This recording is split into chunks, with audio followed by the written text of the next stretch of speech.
The chapter begins with a man standing on stage, giving a speech to the people of Wano. He proclaims, "Dark clouds gather, a storm echoes through the sky, consuming Onigashima, the roar of the azure dragon, and the howls of countless other beasts join the cacophony." At Habu Port, the scattered leaves of full or bleached auburn burned in the pattering rain. The stage is set for a tale of duty and honor. This is the story of the royal retainers and their quest to let Kozuki Oden name shine once more. Many hardships lie in wait, but they stay resolute to meet their fate. As the evening of the fire festival starts to unfold, the scene shifts to a forest near Tokajport, Yuden, where Momo exclaims, "What? You're not heading to sea?" Yamato replies, "I am staying. I have already spoken to Luffy and the others about it." Kinemon asks, "Are you truly content with this, Yamato?" Yamato replies, "Aren't I welcome here?" Momo says, "You are. We are just confused. A moment ago you said you had made up your mind."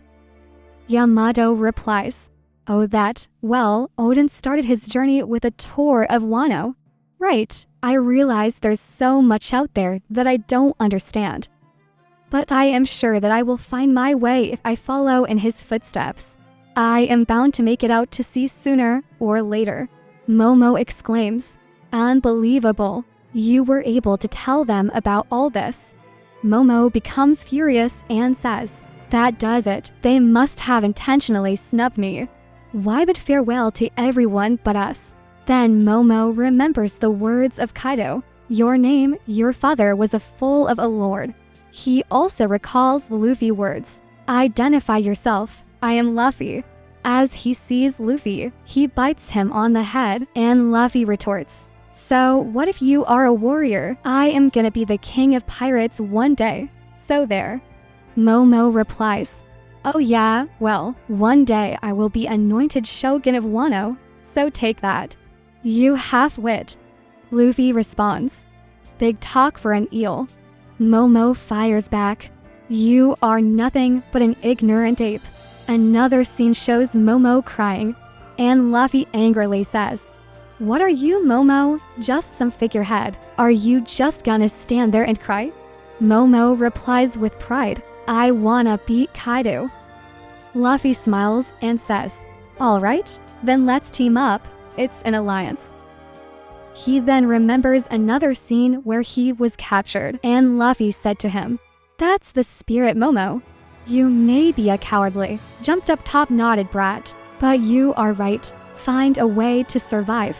We'll have your back. Don't forget, we're pals." He also recalls another scene where Kaido says, "I'll ask you one more time, boy, what is your name?" And Momo proudly replies, "Kazuki Momosuke, the man who will be the shogun of Wano." He remembers yet another scene where Luffy says, "Go. You can fly. Stop Onigashima and its tracks."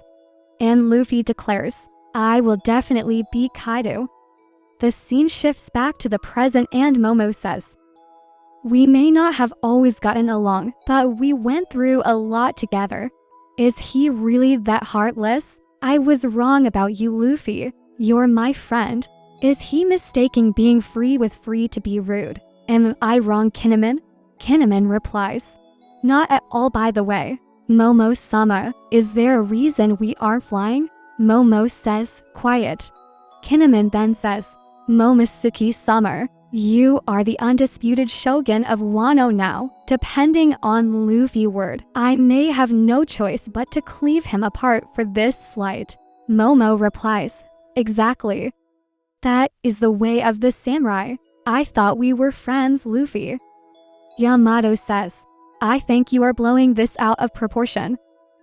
Momo says, "He humiliated us. Overlooking him without giving him a few blows and bites is out of the question." The scene shifts to Tokajport, Yuden, where Law says, "Remember, the next time we meet we'll be as enemies. Don't lie to me. We are shooting to kill." Luffy says, "Got it. Chopper adds, "See you Vown, Trafalgar," and Captain Kidd orders to set sail. All the crew of the Straw Hats were standing and ready to say farewell to Wano. Suddenly Momo enters with rage, his mouth wide open, and he says, "You monsters." Yamato happily says, "Hey, we have come to see you off." The Straw Hats are surprised to see them. Momo, in a fit of anger, heads directly towards Luffy. Luffy gets choked. Before Momo could hit Luffy, Yamato kicks him and throws him towards the land. Kinemon rages and says, "Luffy, you dastard. What is the meaning of this outrage? How can you abandon the two comrades you have known the longest without a word? You have angered the Shogun. What do you have to say for yourself?" Luffy, confused, says, "What's the big deal? We are meeting now, aren't we?" Momo rages and says, "Luffy, this is an edict from the Shogun." Suddenly he starts crying and says, "Please don't leave. I will be so lonely. I want to be with you forever. It can't end like this." Luffy is shocked, and Kinemon is also confused. Momo continues, "I only managed to survive because you were there. You are the reason I can laugh again. Thank you so much for avenging my father and my mother. You see, I can't even express myself properly now. I'm scared of what happens next. Please don't go." Zoro says, "That's quite the pitiful sight." Nami gets emotional and says, "Cut him a break. He is still a little kid on the inside." Luffy orders Usopp to set sail as they were leaving. Momo was crying continuously. Luffy gives him a ship's flag and says, "We have been waiting here all this time because I wanted to give you this. Even if you are a bit bigger now, I know that you are still like a little kid on the inside. You are a small, weak samurai, but I think of you like a little brother." Momo is confused and asks, "This is a flag." Luffy replies, "When times are tough, look at it and remember your seafaring adventures. Hang up somewhere in Wano. If any major bad news comes knocking, just point them to it." As Luffy stands on his ship, he continues, "It will let them know that screwing with our friends is the same as screwing with us." Momo, crying, says, "Does that mean I am one of you?" Then Luffy moves back to his ship and says, "Kinemon, Yamato, Momo, if any of you ever want to be pirates, I will come for you right away. Just remember, I won't have any weaklings on board." As they leave, Momo bows to them in gratitude, and Luffy continues, "Take care of them, Yamato. Keep it together, Shogun. Good luck, Momo." And then Luffy orders, "Let's go." Momo says to Kinmen, "Mark my words. Someday I will surpass Kazuki Oden." Kinemon replies, "I will be by your side when you do." Yamato teases him and says, "You're talking about me." He rages and replies, "No." The scene shifts to the Straw Hats ship, where Nami says, "Alrighty, let's set course for Hakumai. The main port is there. I was told there's a lift that can lower ships down." Brooke says, "I thought since we scaled a waterfall to get here, we would have to fall down it to leave." Chopper adds, "Me too, thank goodness." As they are leaving, Captain Kidd says, "That makes sense. You guys would use the main port. It's the safe and sound way after all. Perfect for you wusses." Safe and sound. The words of Captain Kidd make Law and Luffy angry and look weak. Nami says, "No, Luffy, being safe is good. Don't let him get to you, Jinbei. Give help, Luffy, don't." On Law's ship, Beppo says, "Hang on, Captain. What's with that face? We all think the main port is better."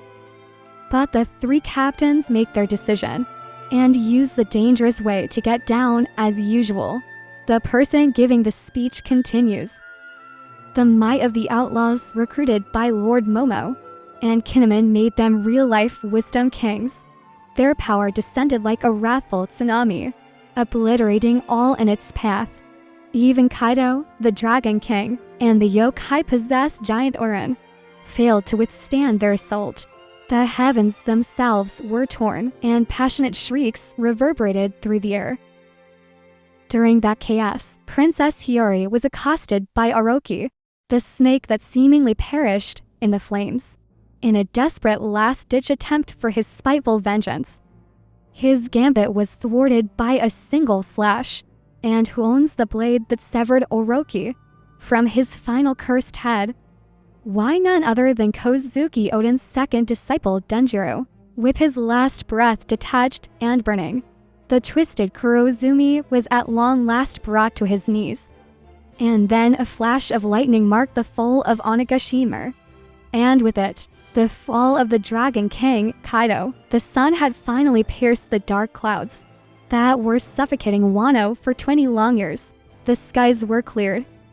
Sounds from the ignorant masses, celebrating the fire festival in the capital, crept into their ears. Then suddenly, defying all reason, the burning remains of Orochi spoke. But Princess Hiyori refused to flinch or shudder. She held her gaze. The country's 20 years of tortuous memories fueled her heart. And now, time slides ahead to the day after the festival, where feuds and weapons can finally rest. A shocking truth is revealed at the port, where the reversed crescent moon met. The denouement of this violent saga is a joyous reunion. The blood split in order to revive this clan will never be forgotten. A record of their sacrifices will always be carried by the wind. That concludes today's tale on our nation's renowned samurai, and how they miraculously returned to us. With that, I think a well-earned break is in order. Till we meet again, farewell.